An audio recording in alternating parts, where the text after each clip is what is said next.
তো as I said earlier, আপনাদের IELTS এর রাইটিং বলতে দুইটা যে প্যারাগ্রাফ লিখতে হয়, প্রথমটা হচ্ছে লাইন গ্রাফ, বার গ্রাফ অথবা প্রসেস ডায়াগ্রাম বা ম্যাপ, মানে সোজা কথা একটা 15 লাইনের আমার প্যারাগ্রাফ লিখতে হবে। এইটার প্রথমটা লাইন বা বার গ্রাফ হইলে মানে ডেটা যদি দেয়, সেটা আমরা কিভাবে লিখবো সেটার খুব কঠিন করে আজকে আমি একটা এক্সাম্পল দিয়ে আপনাদের দেখাবো। এন্ড আই হোপ আপনারা ওর চেয়ে অনেক কঠিন করে লেখেন, আমি মজা করে বলবো, ঠিক আছে?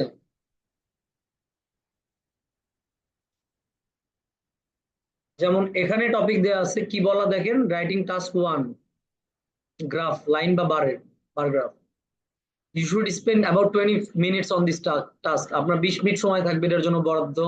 আপনি চাইলে 20 মিনিটের জায়গায় 30 মিনিটও নিতে পারেন, সমস্যা নেই, পসিবল।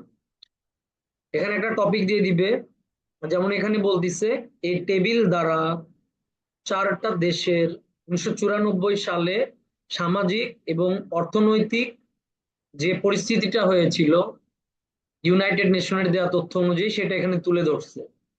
আমরা এটার আনসার কিভাবে করব আপনাকে আমি দেখাই। সবাই এখানে সবচেয়ে বড় সংখ্যা কোনটা এই এই ম্যাপের মধ্যে দেখেন তো, এই টেবিলের ভিতরে? আসসালামু আলাইকুম স্যার। ওয়ালাইকুম সালাম। এটার মধ্যে সবচেয়ে বড় সংখ্যা কোনটা বলেন তো আপনারা? 3326। সবচেয়ে না বড় না সংখ্যা এইটা। না, জাপানের এটা মধ্যে, হ্যাঁ। এটা ধরলাম আমি 1, যে আমি 6টা পয়েন্টের উপরে 6 2 12 লাইন লিখবো। আর ইন্ট্রোডাকশনে তো সবাই 3 4 লাইন লিখে, তাই না? তো এটা প্রথম একটা টপিক, যে আমরা লক্ষ্য করবো যে হাইয়েস্ট ডেটা কোনটা, মানে কোনটা সবচেয়ে বড় সংখ্যা। এভাবে যদি চিন্তা করি, তাহলে দ্বিতীয় সবচেয়ে বড় সংখ্যা হচ্ছে এইটা, 2। কারণ আপনার এরকম একটা টপিক দিয়ে নিচে এই জায়গায় লেখা থাকবে যে আপনি এটার please make please make a summary by reporting the main points, মানে সবচেয়ে নজরে পড়ার মতো ব্যাপারগুলো কোনগুলো। সো আমরা ডেটা দেওয়া থাকলে, ডেটা যে আকারেই হোক, লাইন গ্রাফ দিক, বার গ্রাফ দিক, যাই দিক, ডেটা তো বুঝেন তাই না? এরকম সংখ্যা ইনফরমেশন যদি দেওয়া হয়, সবচেয়ে বড়টা আমরা এরকম দাগাবো, দ্বিতীয় সবচেয়ে বড়টা দাগাবো, এরপর সবচেয়ে ছোটটাতে চলে আসবো। সবচেয়ে ছোটটা হচ্ছে এইটা, এটা 3। দ্বিতীয় সবচেয়ে ছোট হচ্ছে এইটা, 4। কি এতটুকু তো এইরকম, এই জিনিসটা তো বুঝবেন তাই না, যে কোনটা বড় সংখ্যা কোনটা ছোট সংখ্যা, বলেন তো? আমরা বুঝবো এটা। স্যার 4 হবে না স্যার নাকি? 4 জি, নম্বর 47 হবে। 47, হ্যাঁ আপনি চাইলে এটাকে 47 দিতে পারবেন, আমি তো জাস্ট একটা ধারণা দিচ্ছিলাম। 4 নাম্বারটা দিতে পারেন। তারপরে 5 নম্বরে আমরা দিব কম্পারেবল একটা ডেটা থাকবে, যেটা কম্পারেবল না, স্টেবল ডেটা, যেটা প্রায় প্রায় সমান থাকবে বা পুরোপুরি সমান থাকবে। যেমন এখানে দেখেন 99 99, ঠিক আছে? এরপর এখন আমরা তুলনা করার মতো একটা জিনিস দেখি, যে এই দুইটা দেশের যে মাথাপিছু আয়ের পরিমাণ, এই দুইটা দেশের যে মাথাপিছু আয়ের পরিমাণ পেরু এবং জায়েরের মাথাপিছু আয়ের তুলনায় প্রায় 10 গুণ ছিল, ঠিক আছে? তো এটার সাথে সামঞ্জস্য রেখে এই দুইটা দেশের কিন্তু অন্য সব হারগুলো কানাডা এবং জাপানের তুলনায় অনেক কম। মানে যাদের ইনকাম অনেক হাই হবে তাদের জীবনমান, যেমন তাদের শিক্ষার হার, তাদের খাবারের ক্যালোরির পরিমাণ, তাদের আয়ুর পরিমাণ, ডেফিনেটলি যারা অনেক লো ইনকাম করে তাদের চেয়ে লজিক্যালি বেশি হয়। এখানেও এটাই হয়েছে। তো এই ব্যাপারটা আমি রেখে দিলাম ওভারঅল, যে আমি এটা 6 নম্বর পয়েন্টে লিখবো। এতখানি কি বুঝতে পারছেন সবাই?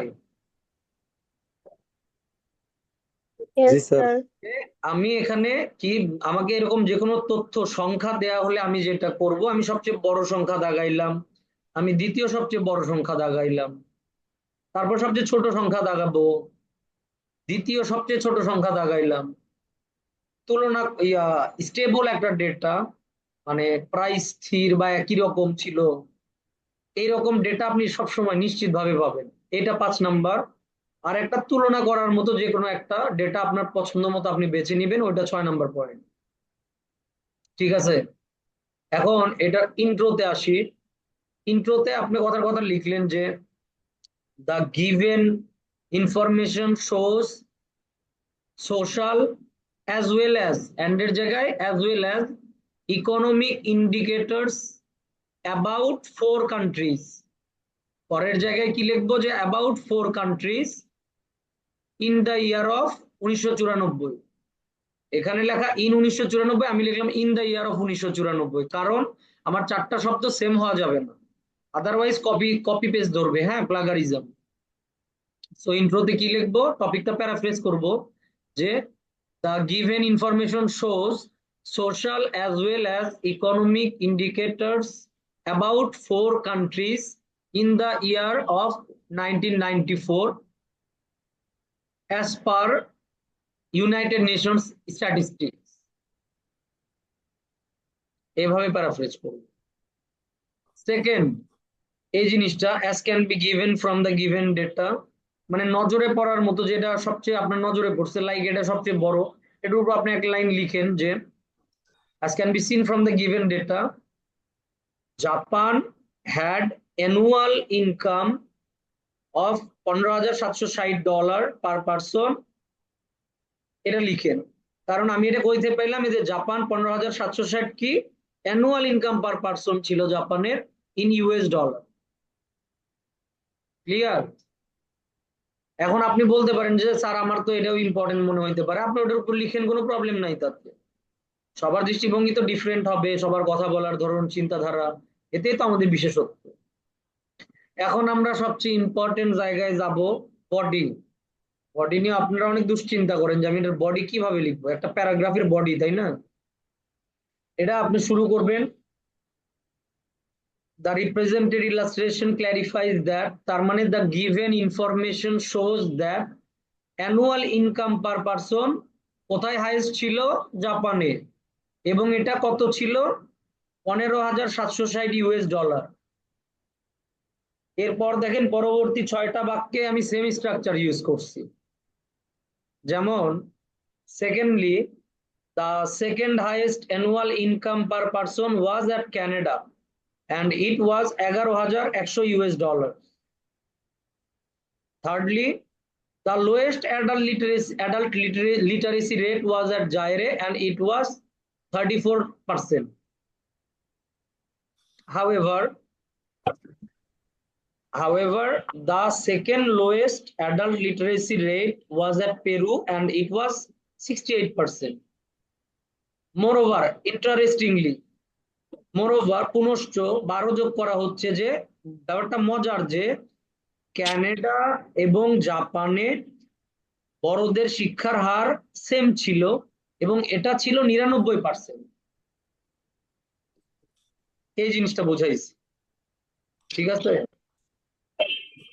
তারপর লিখলেন যে ফাইনালি অথবা অ্যাপার্ট ফ্রম দ্যাট, যেহেতু কানাডা অ্যান্ড জাপানের বাৎসরিক income per person was nearly 10 গুণ more than that of Peru and Zaire, apostrophe comma, Canada এবং জাপানের আয়ু, daily calorie supply per person এবং adult literacy rate was also higher than Peru and জাইরে।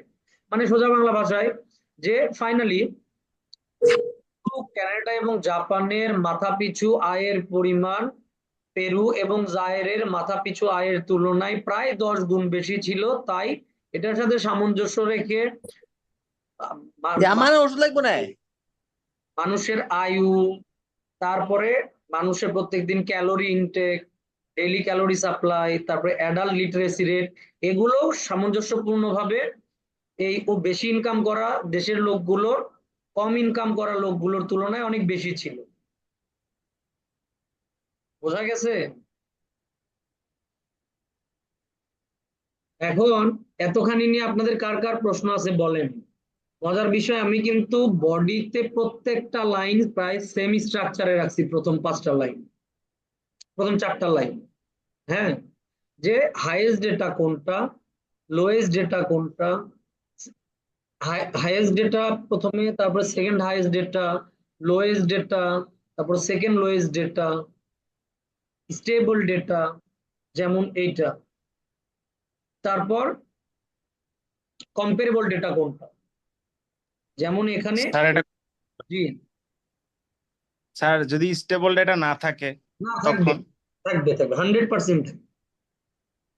যদি stable না আচ্ছা। থাকে আপনি দেখবেন নিয়ারলি স্টেবল আছে, যেমন ধরেন লেখা ছিল, কথার কথা এখানে লেখা আছে 98, এখানে 99, এরকম পাবেন আপনি, আদারওয়াইজ এরকম সেম পাবেন নিশ্চিত ভাবে। জি স্যার। বোঝা গেছে? এখন আপনি আমাকে জি বলেন, এভাবে কি আপনারা আপনারা অ্যাকচুয়ালি লিখতে গেলে এর চেয়েও কি কঠিন করে লিখে ফেলেন না? জি স্যার। আমি আপনারা যেরকম লিখেন, আমি বা রিয়েল এক্সামে এর চেয়ে আরো অনেক স্ট্যান্ডার্ড, অনেক সিম্পল লিখা যায়। ঠিক আছে, তো আমরা প্রথমে তাহলে কি করছি দেখেন, টপিকটা প্যারাফ্রেজ করছি কেমনে, চারটা ওয়ার্ড যাতে সেম না হয় লিখছি। The given information shows social as well as economic indicators about 4 countries in the year of 1994 as per United Nations Statistics।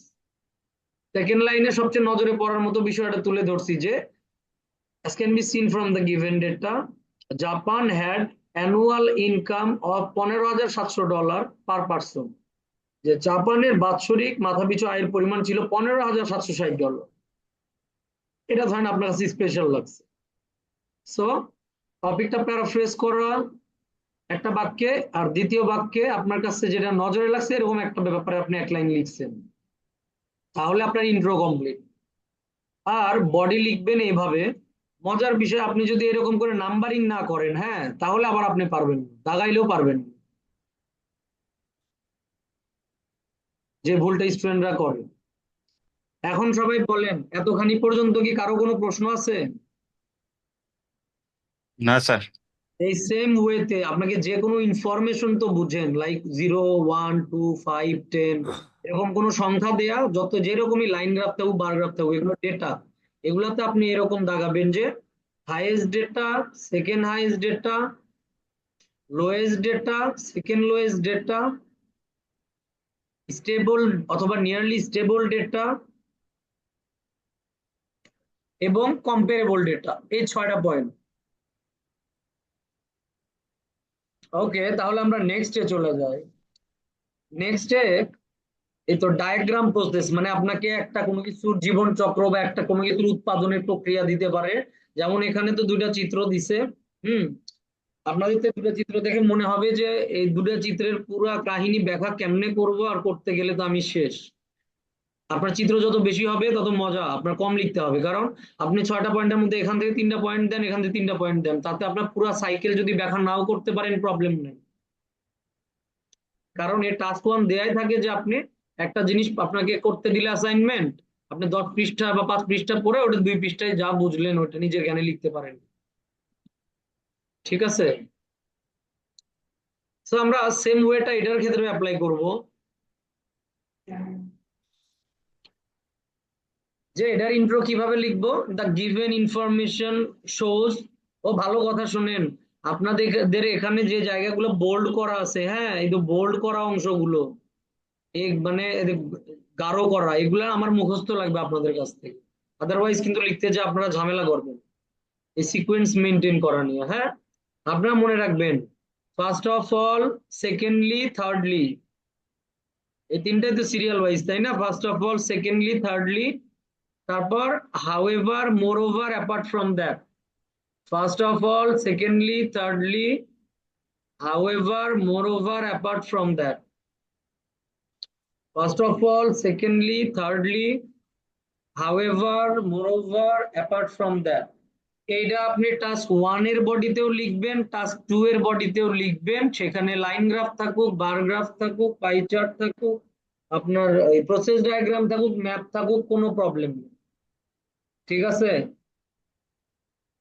So এটার আমরা ধরেন ইন্ট্রোটা এভাবে লিখবো যে the given information shows the life cycle of the worm named the silkworm as well as the stages that are connected in the production of the cloth, in the production of the cloth named silk cloth। মজা না? এরপর আপনার যেটা নজরে পড়তেছে, ধরেন 1, 2, 3, 4, 5, এটাতে 5টা স্টেপ আছে।